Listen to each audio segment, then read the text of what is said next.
Shalom anak-anak teacher, selamat pagi untuk kita semua. Apa kabarnya hari ini? Semoga dalam keadaan sehat ya nak. Sebelum belajar, teacher mau ingatkan dulu untuk selalu melakukan follow DB boleh ya nak. Seperti biasa baca Alkitab, bernyanyi dan berdoa. Oke? Tetap jaga kesehatan, tetap jaga kebersihan diri, biar kita sehat selalu ya nak. Silakan dibuka temanya. Hari ini kita belajar pada halaman 77. Oke. Setiap kali belajar fokus ya nak, biar dapat apa yang telah kita pelajari hari ini. Hari ini kita membahas tentang masih tema 5A, yaitu organ gerak hewan dan manusia. Kita masuk ke subtema 3, pembelajaran 1 dan 2. Oke. Silakan dibuka bukunya ya. Pelajaran hari ini ada 3 yang akan kita bahas. Yang pertama, kita akan membahas IPA, yaitu cara menjaga kesehatan pada organ gerak dan gangguan pada organ gerak. Gangguan berarti kelainan pada organ gerak. Yang kedua, kita akan membahas tentang bahasa Indonesia, yaitu mengembangkan ide pokok. Yang ketiga, kita akan membahas SBDP membuat komik. Oke. Silakan dibuka bukunya. Kita harus tahu dulu apa tujuan kita belajar hari ini. Yang pertama, tujuan pembelajaran hari ini yang pertama, siswa mampu mengetahui cara menjaga kesehatan organ gerak pada tubuh dan memahami gangguan pada organ gerak manusia. Yang kedua, siswa mampu membuat karangan berdasarkan ide pokok tertentu. Berarti ide pokoknya itu dikembangkan menjadi sebuah paragraf. Yang ketiga, siswa mampu menggambar komik sesuai cerita. Oke. Pada hari ini kita akan bahas yang pertama, cara memelihara kesehatan organ gerak manusia. Yang pertama, duduk dengan posisi tegak. Ini ada di buku ya nak, ada di buku pada halaman 77. Perhatikan pada halaman 77. Untuk yang gambar yang pertama sebelah kiri, itu sikap duduk yang tidak benar. Sedangkan yang benar itu pada gambar yang kedua, dia posisi tegak. Oke. Posisi yang kedua itu membentukkan bungkuk nanti lama-lama. Dia kan membungkuk itu. Itu cara belajar yang tidak disarankan ya nak. Oke. Kita akan masuk ke cara memelihara kesehatan organ gerak manusia pada gambar yang kedua, yaitu tidurlah dengan posisi terlentang atau miring dengan posisi tubuh yang lurus. Berarti ada 2 gambar, terlentang dan lurus. Gambar yang terlentang sebelah kanan dan lurus, terlentang sebelah kiri dan lurus sebelah kanan. Berarti yang benar itu dua-duanya, mau lurus mau terlentang itu bisa dilakukan. Berarti nggak boleh terlungkup ya. Oke. Sekarang kita masuk ke bagian yang ketiga, yaitu berdiri dengan posisi tubuh tegak.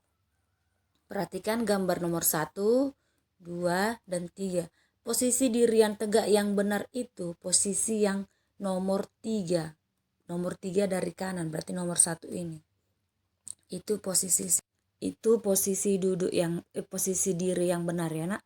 Posisi berdiri tegak, jangan posisi yang agak membungkuk. Yang tegak, yaitu gambar yang ketiga dari kanan, itu nomor 1 dari kanan. Oke. Sekarang kita lanjut yang keempat, konsumsi makanan bergizi seimbang, terutama yang mengandung vitamin dan mineral. Berarti udah terdapatlah di dalamnya 4 sehat, 5 sempurna. Oke. Selalu menjaga pola makan biar kita selalu sehat ya nak. Selanjutnya kita akan bahas yang kelima, berolahraga secara teratur. Berarti di sini kita disarankan untuk melakukan olahraga secara teratur minimal sekali seminggu atau 3 kali seminggu. Oke. Sekarang kita masuk ke gangguan pada organ gerak manusia. Gangguan pada organ gerak manusia ada 3. Yang pertama kifosis, yang kedua lordosis, yang ketiga yang ketiga ini bukan lordosis tapi skoliosis ya nak. Ada pada buku pada halaman 84.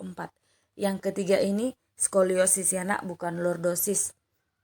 Oke, yang pertama kifosis. Kifosis itu kelainan tulang belakang yang melengkung ke depan sehingga seorang yang mengalaminya akan menjadi bungkuk. Berarti kifosis itu cenderung ke bungkuk. Oke. Yang kedua lordosis. Lordosis gangguan tulang belakang pada punggung bawah yang memiliki kelengkungan berlebihan. Berarti lordosis itu kelengkokan bungkungnya itu berlebihan.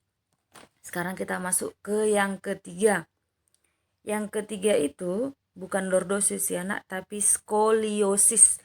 Skoliosis itu melengkungnya tulang belakang ke arah samping. Jika dilihat dari belakang, tulang belakang melengkung ke samping seolah-olah membentuk S. Oke, berarti udah bisa kita bedakan. Kifosis itu cenderung ke bungkuk, sementara lordosis itu tulang punggungnya itu melengkungnya secara berlebihan. Sedangkan lordosis, kelengkungan tulang belakang dari samping cenderung kita lihat membentuk huruf S. Bisa membedakannya nak, mana perbedaan ketiga itu. Oke, teacher kasih contoh gambar gangguan pada organ gerak manusia. Yang pertama kifosis. Berarti lihat, kifosis itu tadi cenderung ke bungkuk. Jika anak teacher sering belajar seperti ini, lama kelamaan badan kita itu nanti bisa menjadi melengkung ke depan sehingga seseorang itu akan mengalami kebungkukan. Jadi nggak disarankan cara belajar seperti ini anak. Belajarlah dengan posisi yang baik, yaitu tegak. Oke.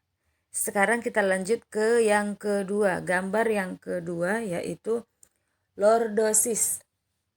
Lordosis itu tadi apa dibilang? Gangguan tulang belakang pada punggung yang memiliki kelengkungan berlebihan. Jika anak teacher belajar setengah tegak, tapi posisi badannya itu melengkung gitu, nanti lama-lama kelengkungan punggung itu berlebihan ke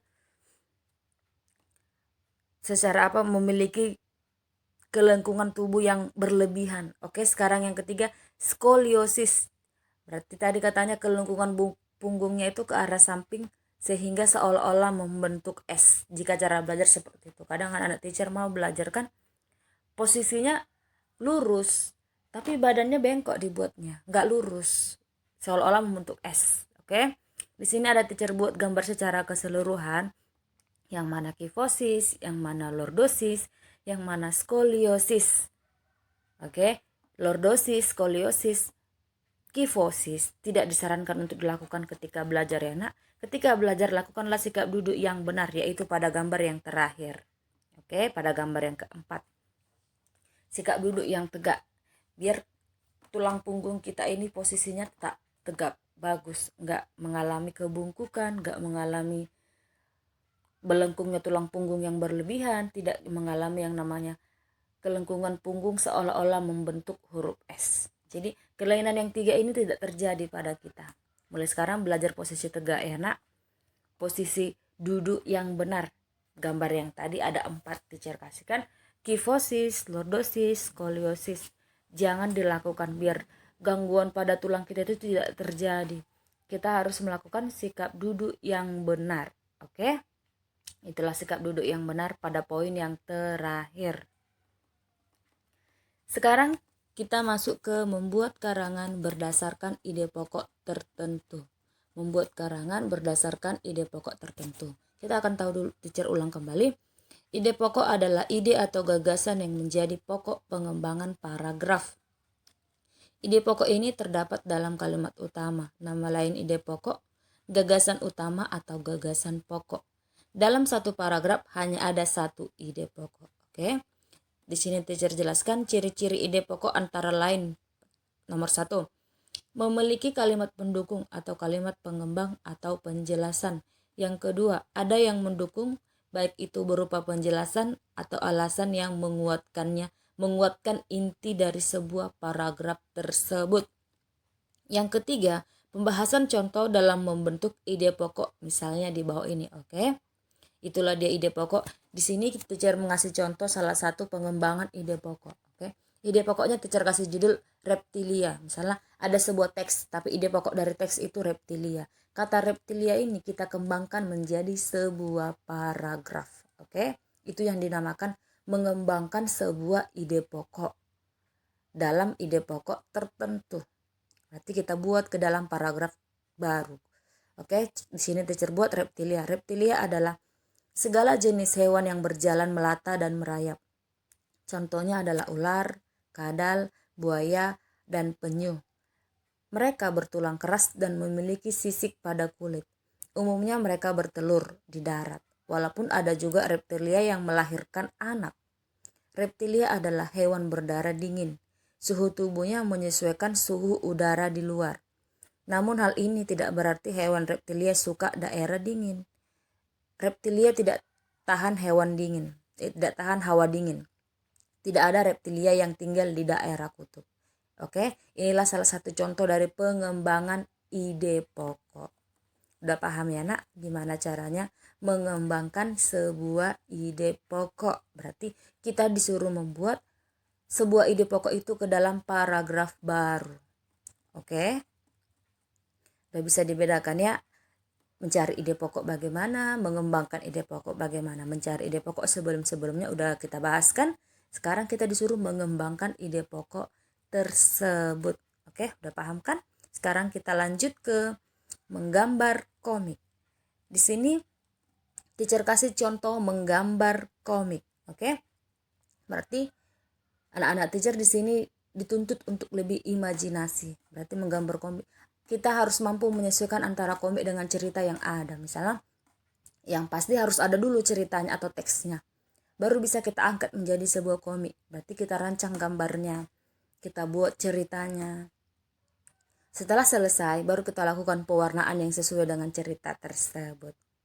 Udah paham ya nak? Oke, tugas anak-anak teacher, ayo berlatih pada halaman 86 sampai 87 yang dikerjakan hanya nomor 2 dan 3. Oke, ingat ya nak, yang dikerjakan halaman 86 nomor 2 dan 3. Untuk soal SBDP, teacher mau anak-anak teacher buat gambar sebuah komik. Udah? Gambar sebuah komik yang bertemakan persahabatan. Terserah mau persahabatan yang bagaimana. Pokoknya temanya tentang persahabatan. Buat gambar komiknya di buku gambar ya nak. Berarti ada 3 tugasnya, halaman 86 nomor 2 dan 3. Baru yang terakhir menggambar komik yang bertemakan persahabatan. Buatnya di buku gambar ya nak. Oke, selamat belajar, tetap semangat. Jika ada yang belum mahir atau belum paham, bisa diulang lagi di videonya sambil dibaca bukunya seperti biasa. Silakan kamu ringkas video materi yang ada di video ini ke dalam buku catatanmu ya nak, biar ada peganganmu ketika ujian nanti. Oke, jangan lupa teacher ulang kembali tugasnya. Ayo berlatih pada halaman 86 nomor 2 dan 3. Berarti ada 2 kan? Tugas yang ketiga menggambar komik bertemakan persahabatan. Oke? Sekian pembelajaran hari ini. Shalom, Tuhan Yesus memberkati.